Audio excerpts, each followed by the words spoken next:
Hi guys, welcome back to Riya unleashed. I know आज मैं थोड़ा नहीं काफ़ी ज़्यादा अलग लग रही हूँ। Nothing, it's just that to change the vibe of the look. And honestly speaking, अब क्योंकि मैं इतना वेट गेन कर चुकी हूँ कि मेरे पुराने कपड़े जो है वो मुझे फिट नहीं आते, और नए कपड़े खरीदने के मैं मैटरनिटी के टाइम पे कुछ ज़्यादा मुझे लॉजिक समझ नहीं आया, बिकॉज वो कपड़े मुझे फिर बाद में जो है वो फिट कराने पड़ेंगे।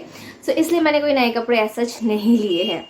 एनीवे, आज का जो टाइटल है वो देखकर आपको पता चल चुका है कि वीडियो किस बारे में होने वाला है। बाहर बहुत ज़्यादा बारिश हो रही है, लेकिन कार्ड्स का आना जाना कम नहीं होता। एनीवे, सो आज मैं आप लोगों के साथ शेयर करने वाली हूँ जो भी कॉम्प्लिकेशंस, जो भी छोटी मोटी टेंशन मुझे अपने प्रेगनेंसी के दौरान मैंने फेस किया है या कर रही हूँ। एक मैंने पिछले वाला वीडियो कुछ दिन पहले अपलोड किया था, उस पर आप में से बहुत सारे लोगों के बहुत सारे क्वेश्चंस आए थे। मैं वेट कर रही हूँ कि कुछ और क्वेश्चंस गैदर कर लूँ, उसके बाद मैं अपना प्रेगनेंसी Q&A भी ज़रूर आप लोगों के साथ शेयर करूँगी। बट आज की वीडियो में मैं आप लोगों के साथ सिर्फ कॉम्प्लिकेशंस वगैरह शेयर करना चाहती हूँ कि किस किस तरह के मुझे कॉम्प्लिकेशंस फेस करने पड़ रहे हैं अपने प्रेगनेंसी में। तो आज की वीडियो में स्पेसिफिकली वही चीज़ें शेयर करूंगी कि किस तरह के कॉम्प्लिकेशंस या किस तरह की चीज़ें मैंने फेस करी है। ये वीडियो शेयर करने का मकसद ये है कि आप लोगों को भी मेंटल प्रिपरेशन रहे और आप लोग खामखा पैनिक ना करो। सो अभी 8th मंथ कंप्लीट हो चुके हैं मेरे, और ऑफिशियली जो लास्ट मंथ होता है प्रेगनेंसी का उसमें एंटर कर चुकी हूँ। अब बहुत ही कम समय रह गया है। एंड अप्रैल में जब मुझे अपनी प्रेगनेंसी के बारे में पता चला, उसके बाद चीज़ें काफ़ी स्मूथ थी। सो 8th वीक के थोड़ा बाद, मतलब कुछ दिन बाद, 3 to 4 days बाद ही बेबी की हार्ट बीट जब हमें पता चल गई तो मैं काफ़ी रिलैक्स हो गई थी। उसके बाद चीज़ें सही चल रही थी, there was no problem as such. जो बेसिक सिम्टम्स होते हैं प्रेगनेंसी के वो तो थे, लेकिन उसके अलावा मुझे एज सच कोई कॉम्प्लिकेशन नहीं हुई थी। पर जब मुझे आई थिंक 4th मंथ मेरा स्टार्ट हुआ, 4.5 मंथ में, ये जून जुलाई महीने की बात है, जुलाई महीने की बात है, जब मैंने फाइनली डॉक्टर के पास इनरोल कराया कि मुझे कहाँ से सर्जरी करानी है एंड कौन से डॉक्टर के अंडर रहना है मुझे। तो वहाँ पे जब हम गए तो ये कंपलसरी होता है कि माँ के साथ साथ फादर जो है बेबी के, उनका भी ब्लड टेस्ट हो, सो दैट आपको पता चले कि बेबी में उस टेस्ट में बेसिकली वो थायराइड हो गया, और भी बहुत सारी चीज़ें होती है जो वो चेक करते हैं। ब्लड शुगर, अगर किसी को कोई डायबिटिक है तो इस तरह की चीज़ें चेक की जाती है। तो वो जो टेस्ट होता है उसमें फादर और मदर दोनों का ब्लड सैंपल वो लेते हैं एंड टेस्ट होता है। तो वो जब टेस्ट हुआ तब मुझे ये बताया गया, मेरे क्लिनिक से मुझे ये बताया गया कि मुझे थायराइड है और मुझे थायराइड की मेडिसिन लेनी पड़ेगी। And I was very shocked, क्योंकि मुझे बिल्कुल कोई आइडिया नहीं था कि इस तरह का कुछ भी हो सकता है। मेरी फैमिली हिस्ट्री में भी थायराइड किसी में था नहीं, तो मुझे बिल्कुल भी एक्सपेक्टेशन नहीं थी। तो मैं बहुत पैनिक कर गई। मुझे बहुत बेसिक एक दवाई दी गई जो अभी भी मैं कंटिन्यू कर रही हूँ, और सुबह उठ के मुझे खाली पेट ही वो दवाई लेनी पड़ती है। एंड वो दवाई ऐसी है कि आपको डिलीवरी के बिल्कुल पहले तक कंटिन्यूसली वो दवाई लेनी पड़ेगी। एक ही फाइल शुभदीप लेके आए थे, उसमें बहुत सारी दवाई थी, आई थिंक 130-120 टैबलेट्स इस तरह का कुछ होता है। तो अभी भी मैं वही कंटिन्यू कर रही हूँ, क्योंकि बहुत सारा और भी है, शायद उसी में मेरा काम चल जाएगा डिलीवरी के पहले तक, मुझे और फाइल लेने की ज़रूरत शायद ही पड़ेगी, आई एम नॉट श्योर। तो जब मुझे ये पता चला तो मैं बहुत घबरा गई। तो लेकिन यहाँ पे एक चीज़ ध्यान रखने वाली होती है कि अगर आपको थायराइड है तो कंसीव होने के चांसेस कई कबार कम हो जाते हैं। तो जबकि मुझे नेचुरली कंसीव हुआ एंड बाद में पता चला थायराइड का, तो फिर मैंने रिसर्च वगैरह किया, दोस्तों से पूछा एंड ऑल दोस थिंग।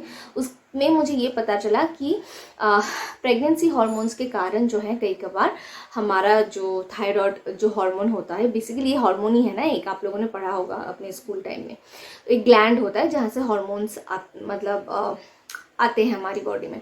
तो वो प्रेगनेंसी हार्मोन्स के कारण ही बढ़ जाते हैं कई कबार। तो इसमें घबराने वाली ऐसा कोई बात नहीं है।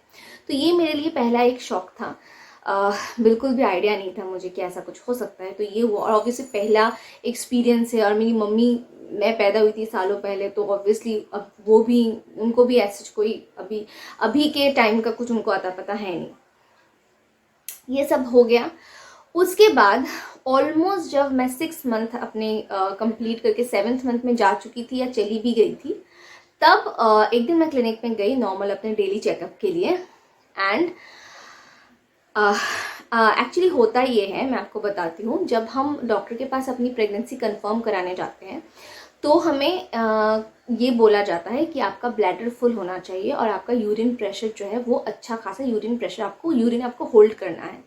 तब वो अल्ट्रासोनोग्राफी करते हैं और आपकी प्रेगनेंसी कंफर्म होती है। लेकिन जब प्रेगनेंसी कंफर्म हो जाती है और आप थोड़े से एडवांस स्टेज में चले जाते हो, तब डॉक्टर किसी भी तरह का टेस्ट या चेकअप करने से पहले, स्पेशली अल्ट्रासाउंड, नॉट किसी भी तरह का, अल्ट्रासाउंड करने से पहले दे मेक श्योर कि आपका यूरिन का प्रेशर ना हो, आपका ब्लैडर बिल्कुल खाली हो।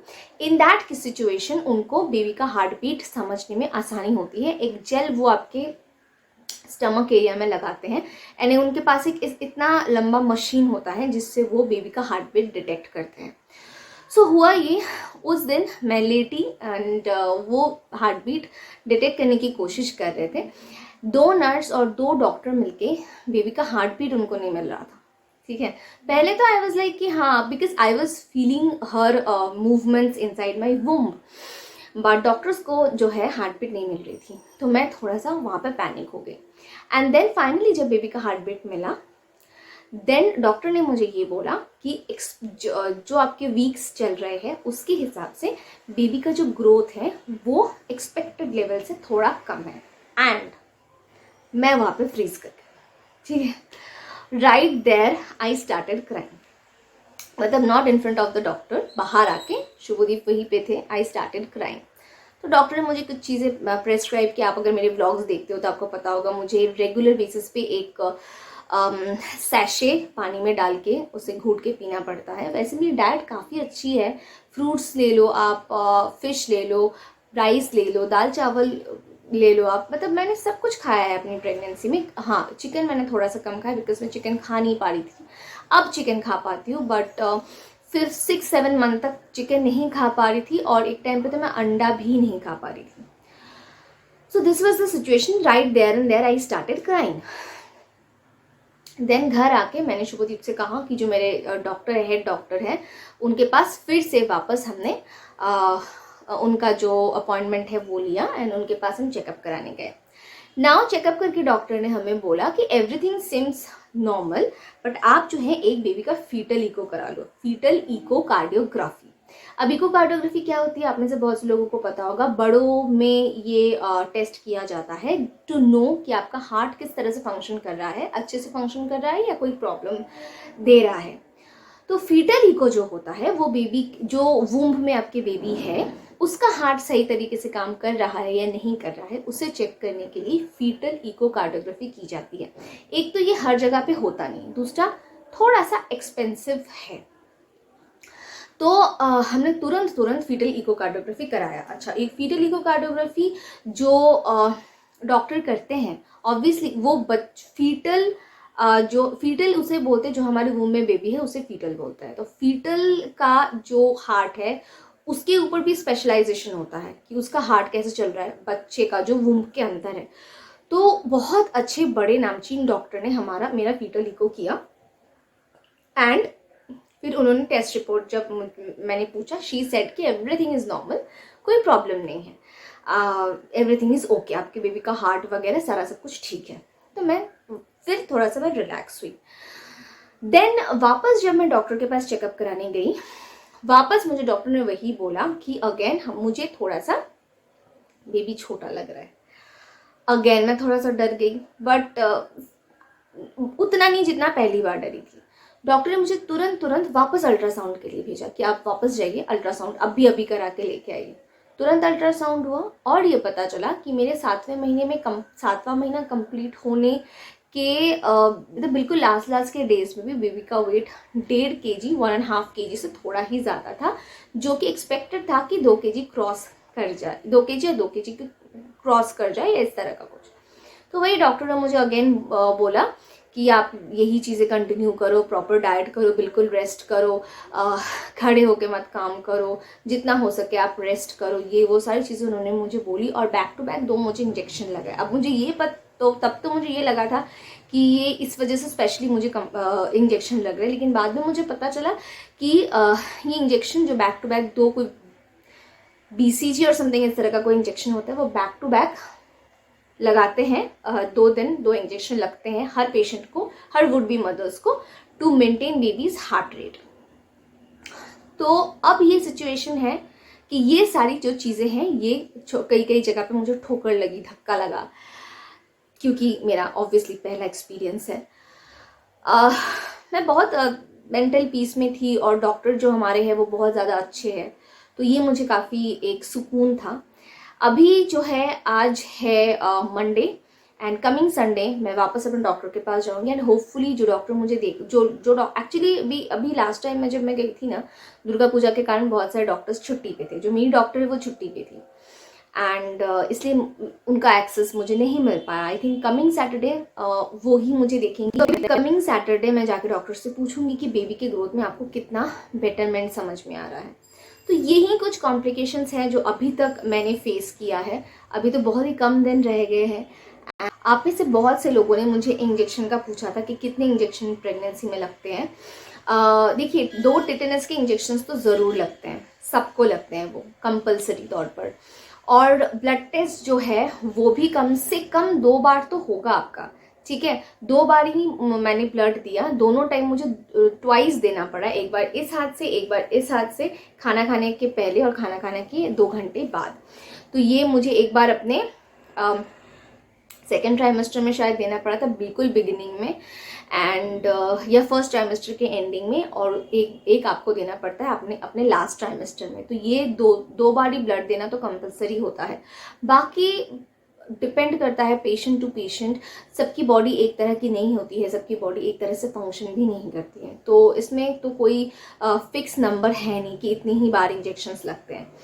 तो और ये BCG के मुझे 2 शॉट जो उन्होंने लगाए हैं, अभी तक मुझे इतनी ही बार सुइयाँ चुभी हैं। अभी ऑब्वियसली बहुत सारी सुइयाँ और चुभेंगी।